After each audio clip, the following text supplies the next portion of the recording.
Well, greetings again. This is Dr. Bill Wyatt with the American Orthodontic Society, and I want to talk to you some about condylar hypoplasia, or it might be condylar hyperplasia. In other words, per and O means O, one doesn't go there much.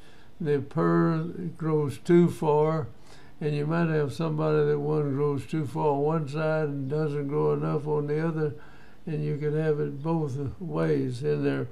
And I'm going to go through this case and show it to you, and then I'm going to come back. I had to send this little girl to surgery to help some, but it didn't get it like I would like to have gotten it. So I'm going to suggest a possible way to treat this. Somebody can read this and know about it. If they have to treat something like that, they might try this method that I'm going to present here. So let's get going. This is condylar hyperplasia, and I'll get my deal up here. And this little lady, a young lady, and we watched this for 2 or 3 years, I think, before we actually did the surgery on it, but I couldn't get any further out. Now, when you look at her straight on, you don't really notice this, but the jaw is longer on the right side than it is on the left side. Comes in like that. And so that the face is kind of lopsided here. And that's what they call it. Like the condyle may have grown more, be a condylar hyperplasia over here, and the hypo over this side didn't come in. So I'm going to suggest possibly putting a bite plate in here and getting that to change. I haven't been able to, and I won't be able to try it, but some people might be able to if you get somebody like this. So I'm going to go on to the next view. Now here's a smiling view, and you can kind of get a little idea about the slope of the teeth right there, the occlusal blade. Now this next picture really gives you an idea. The occlusal plane of the lower is headed like that, and the upper one is headed this way.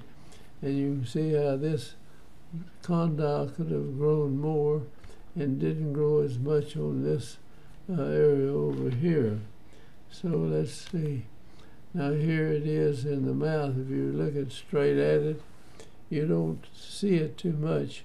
But if you look down over here, her jaw is just really down on this right side of the mouth, and it's up on this side right here. Now, we did what we couldn't. We couldn't really get that to change, or I didn't know anything to do. But I think I've come up with something that might help in this particular case. Now, this is the side that is down, and it's kind of not in focus good, but you can see that it's downhill, and the other side is up, going in this direction. And it's kind of hard to do surgery over there and shorten one side and leave the other side, or open the one side and drop it down. It's harder probably to do that. And I want to show you a method of possibly changing that by wearing blocks in there. Now, this, look at it again. This is the side that's down. Over here, it's coming like on the other side is up over there. So we mounted it on the articulator just to see how much surgery they would have to do, and they went in, and we waited till she was about pretty well grown, or she was 13 or 14 or somewhere like that, and went in and tried to shorten this jaw up here and get this to close. But it just didn't look all that good if they got through with it. This is 91, and that's mounted on the articulator there. And she went in for surgery, and this is the jaw that's the longest now, and they're going in and shorten the condyle up in here to bring it up. And after we got back in place, we got it to look like this, but it's still got a problem in there. Now we went in and I think we set bands up and everything else and straightened these front teeth out, but we've still got that slope to the jaw. And this is 1994, but we didn't do this until about 1990 to get that done to that point. So this is just some pictures of 2 of 94 and the lower. Now we went in, and this was prior to it.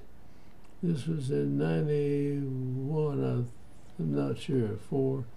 We bracketed everything, put our teeth in there, and we're trying to pull these down and get this to go up. So I think that if we had gone in and put some blocks in this side and opened this up even more and let this one be wide open, that these teeth would have moved together.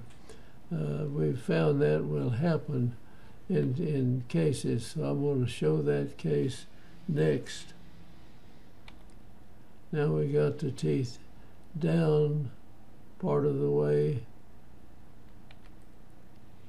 and it looks better, but we never did get this like I wanted it to look.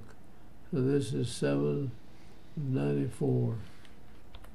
I appreciate you watching this, and I want to come on with another video here and showing you what we did with bonded blocks. You put some blocks on somebody, and you can make the bone structure, bottom and top, will grow together and move a tremendous amount. And you could do that to straighten out a case like this. So I want to say goodbye here, and if you run into that, check this video against the next one we're going to give here and see what you think of that. If you're really active and you have somebody with this problem, you might try that. So thanks for watching, and I'm going to close out here.